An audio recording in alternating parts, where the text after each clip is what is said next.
Storytelling Ron here. This is a little extrapolation on my 357 video. 357.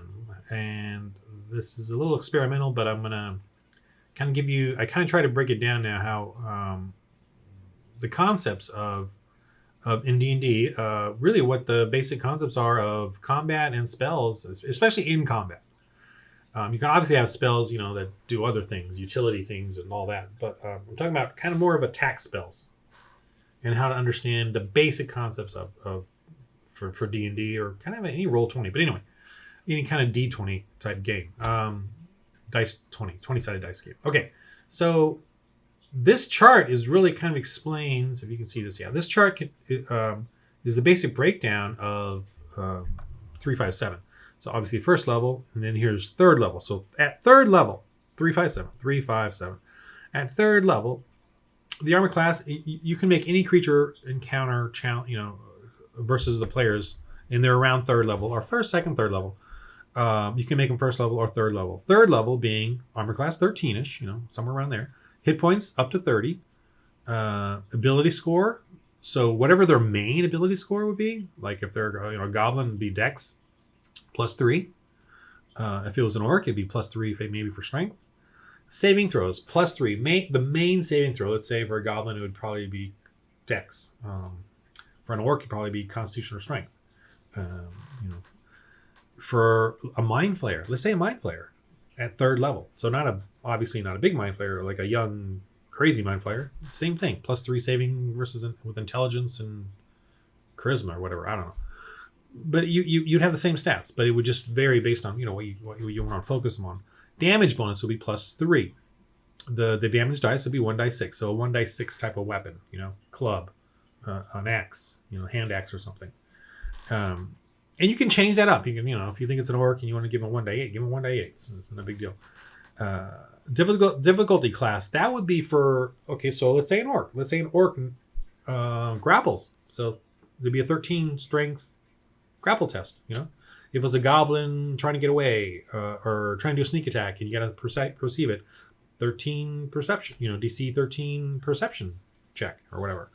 You know what I mean? So, or mind flayer. If you have this mind flayer and he does a psychic attack on it, or he has a psychic, aura, but he's only a third level type of creature, 13 tech. It's a 13 intelligence saving throw or test or whatever. So it's that simple. You can just do it like that.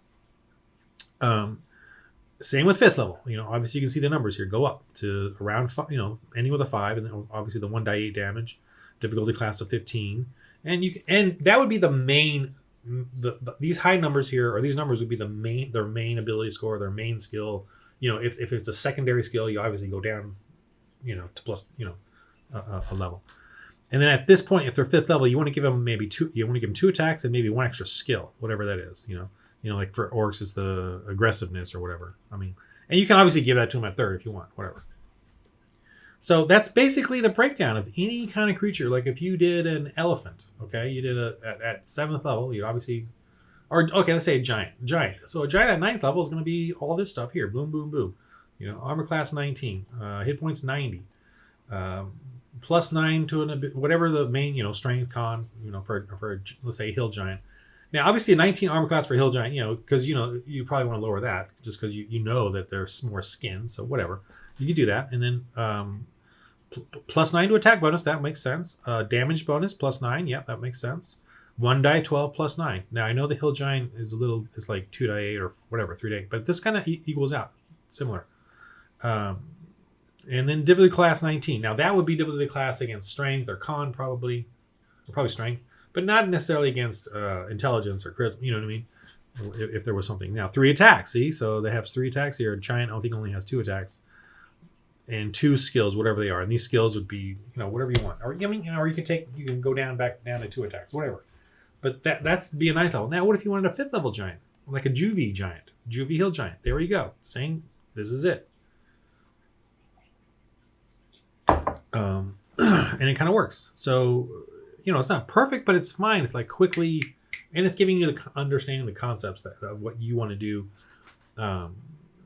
Just so you understand the rules and the numbers, and so if you just needed to do something on the fly without having to look at the creature, just think about what challenge rating or what level you want that creature to be, and then those are the numbers. It's very simple. Also, for combat skills, so when I say extra skills here or extra features, these are kind of basic. These are really the basic things for combat skills. Like one thing I noticed is that you can have a fearful presence, right?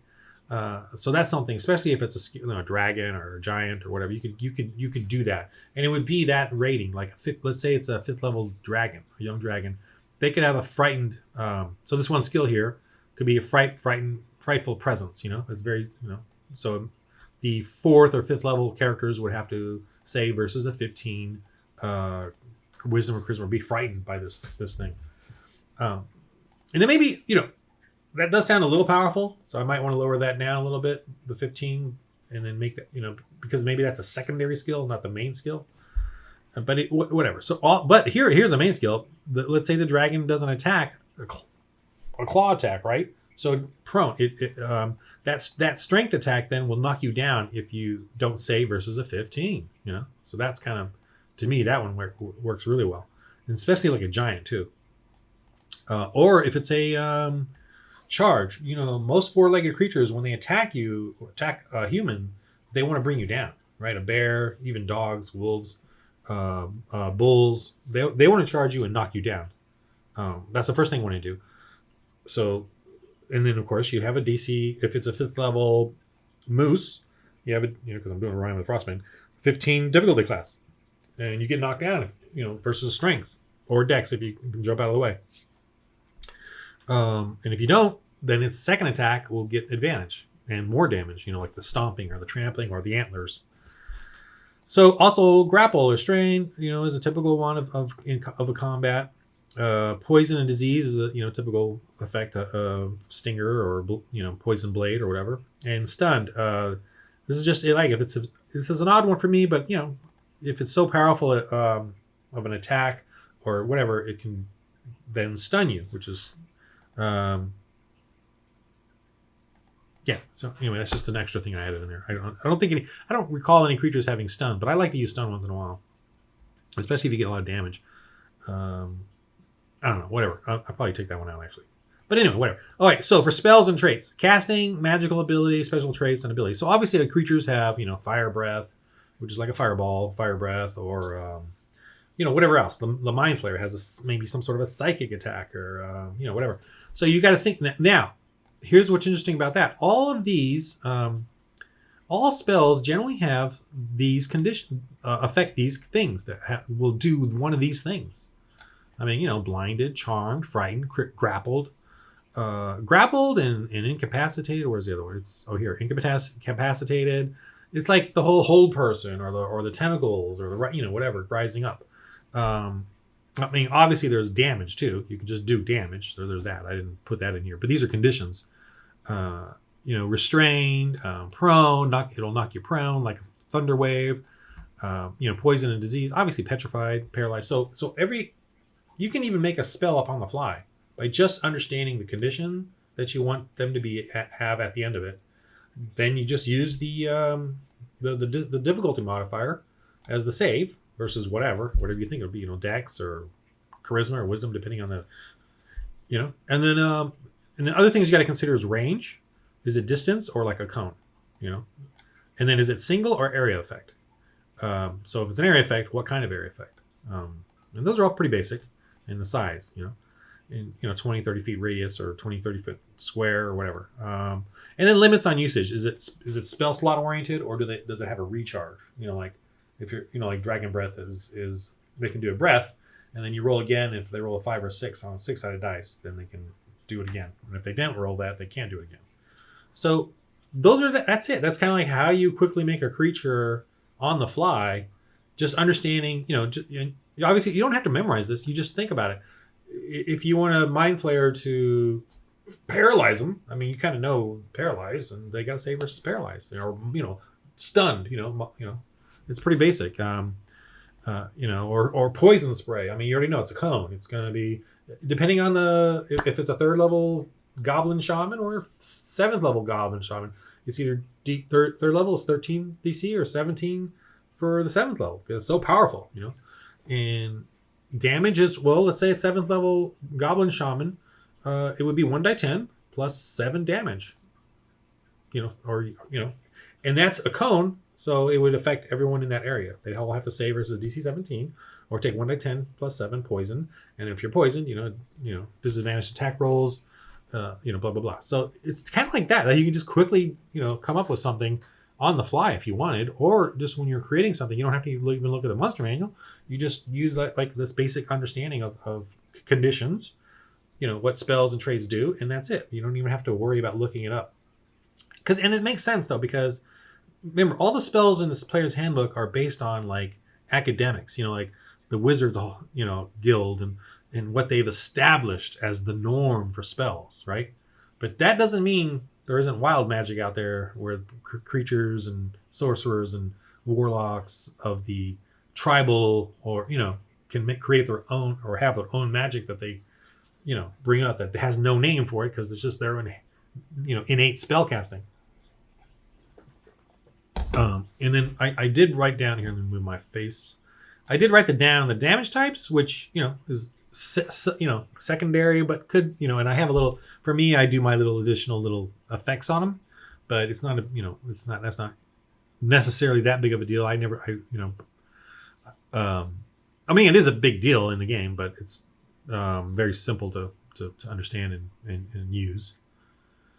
But yeah, so this is kind of like my 2-pager of like, just you can create any kind of group with interesting combat and interesting spells, and not have to worry about, you know, having to look up specifics. Now, we love specifics. We love specifics, right? Even the new Tasha's Cauldron thing. Do I have it here? I think I do.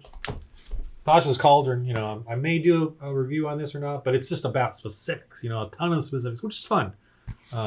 Not something you can memorize all this stuff, but it's fun.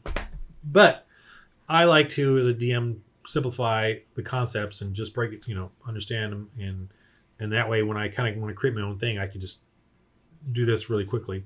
I do like to go in and create, you know, unique and specific ones based on the specific spells and all that. But at some point, you just want to, you know, create a simple a bunch of goblins with shamans, using my mobs, and using, as they go up levels, like higher, you know, you can just use this because there's no, obviously in the Bunch's manual, there is no powerful goblin shaman, and it's, you know, the spells in there feel very limiting in a sense, and I just want to create something base, you know, like this with just simple attacks, you know, with a generalized kind of attacks and conditions, and not have to find specific spells that do what I want, you know, or what I think this shaman is. This shaman's all about poison, you know. I want to just all these different poison things it can do, you know, the sting cloud, the poison spray, the poison surface, you know, whatever it is, poison, you know, whatever it is, poison blades.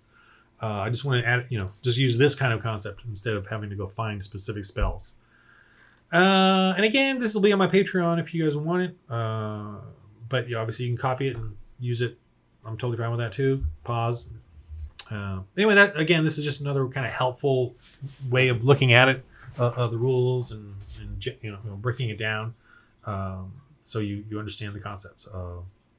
So I hope this is helpful to you. I just showing you kind of different things that I use, you know, in my own way.